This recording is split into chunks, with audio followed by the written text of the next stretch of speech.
இது regular cutlet கிடையாது. நல்ல ஸ்வீட் கார்னும் ஆலும் வச்சு பண்ண ஒரு லாலிபாப்புன்னு சொன்னால் நம்புவீங்களா? சாப்பிடணுன்னே தோணுங்க. அவ்வளோ டேஸ்ட்டாக அவ்வளோ எம்மியாக இருந்தது. பார்க்கலாமா வாங்க. இது டீப் ஃப்ரை கிடையாது, ஷாலோ ஃப்ரை. ஸோ ஸ்கிப் பண்ணாமல் பாருங்கள். முறை ஃபஸ்ட்டு வந்து நம்ம பொட்டேட்டோ ஆல்ரெடி பாயில் பண்ண குக்கரில் வச்சாச்சு. இந்த பக்கம் தண்ணி நல்லா கொதிச்சுட்ருக்கும்போது அதில் கொஞ்சமாக சால்ட்டு போட்டுட்டு ஸ்வீட் கார்ன் இந்த மாதிரி 1-2 நான் எல்லாத்தையும் பிச்சு வச்சுருக்கேன். ஸோ அதெல்லாம் அந்த கொதிக்கிற தண்ணியில் போட்டுட்டு ஒரு 2 செகண்ட்லேருந்து 3 செகண்ட் வரைக்கும், அவ்வளோதான். அதுக்கப்புறம் அதை ஆஃப் பண்ணிடுங்க. அந்த ஹீட்லேயே கொஞ்சம் நேரம் இருக்கட்டும். அப்புறம் அதை வடிகட்டி சைடில் எடுத்து வச்சுக்குவோம். இன்னொரு பக்கம் பொட்டேட்டோ நல்லா மேஷ் பண்ணிக்கணும். நான் வந்து ஒரு 3 பொட்டேட்டோ எடுத்தேன். அதை நல்லா மேஷ் பண்ணிவிட்டு, இந்த மாதிரி மேஷர் இருந்தால் அதை வச்சு பண்ணுங்கள், இல்லைன்னா கேரட் துருவுறது இருந்தால் அதை வச்சு பண்ணுங்கள். ஸோ இந்த மாதிரி ரெடி பண்ணிக்கணும். அதில் மஞ்சத்தூள், கொஞ்சமாக வந்து ஆம்ச்சூர் பவுடர்னு சொல்லுவாங்க, மாங்காய் பவுடர், சில்லி தூள், அவ்வளோதான். அதுக்கு மேலே உங்களுக்கு வேறு ஏதாவது டேஸ்ட்டுக்கு போடணும், கரம் மசாலா அந்த மாதிரினா போட்டுக்கோங்க. நான் ஜீரகத்தூள் போட்டேன் கொஞ்சம். ஸோ அவ்வளோதாங்க. சால்ட்டு போட்டுக்கலாம். அதுக்கப்புறம் கொஞ்சோண்டு கார்ன்ஃப்ளவர் பவுடர்.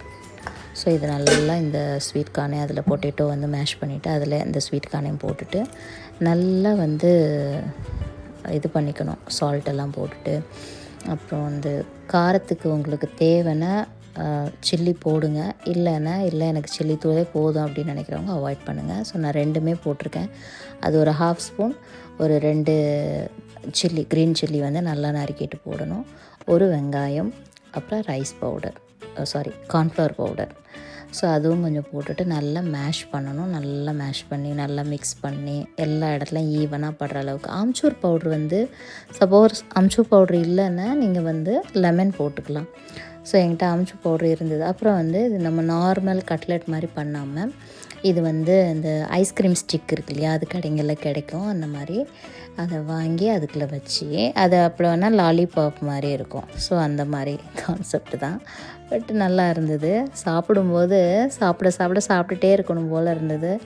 பட் சாப்பிட முடியாது, நமக்கு டயட் இருக்கிறதுனால முடியாது.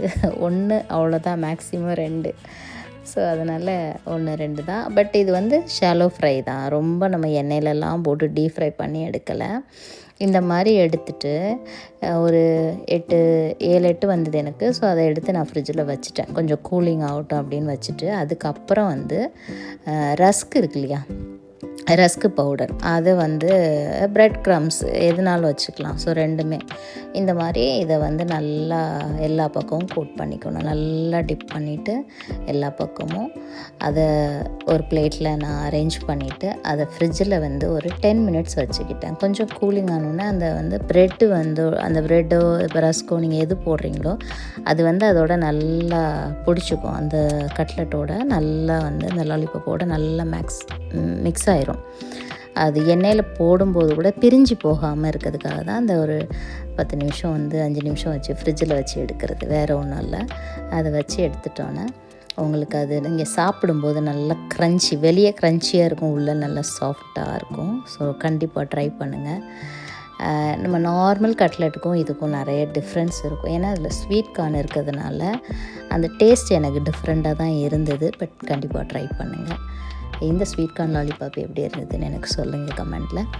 அடுத்தது பார்த்திங்கன்னா, எடுத்து ஒரு பக்கம் வச்சாச்சா, அது ஒரு பக்கம். இன்னொரு பக்கம் சரி இப்போ இதுக்கு வந்து என்ன பண்ணலாம் பசங்களுக்கு லன்ச்சு ஸ்கூல் அப்படின்னு பார்க்கும்போது கோகோனட் புலாவ். ஸோ கோகோனட் வந்து பால் எடுத்துக்கணும். பால் எடுத்துகிட்டு ரைஸ் ஆல்ரெடி வந்து ஒரு 20 நிமிஷம் சோக் பண்ணி வச்சுருக்கேன், ஊற வச்சு வச்சுருக்கு. நல்லா வாஷ் பண்ணிவிட்டு ஒரு பக்கம் அதுக்கு ஒரு வெங்காயம் தக்காளியெல்லாம் போட்டாச்சு. வதக்கிட்டு எல்லாம் ரெடி பண்ணிட்டு அதில் வந்து பட்டை, கொஞ்சம் கடல் பாசி, அன்னாச்சி மூக்கு எல்லாம் போட்டுட்டு அதுக்கப்புறம் இப்படி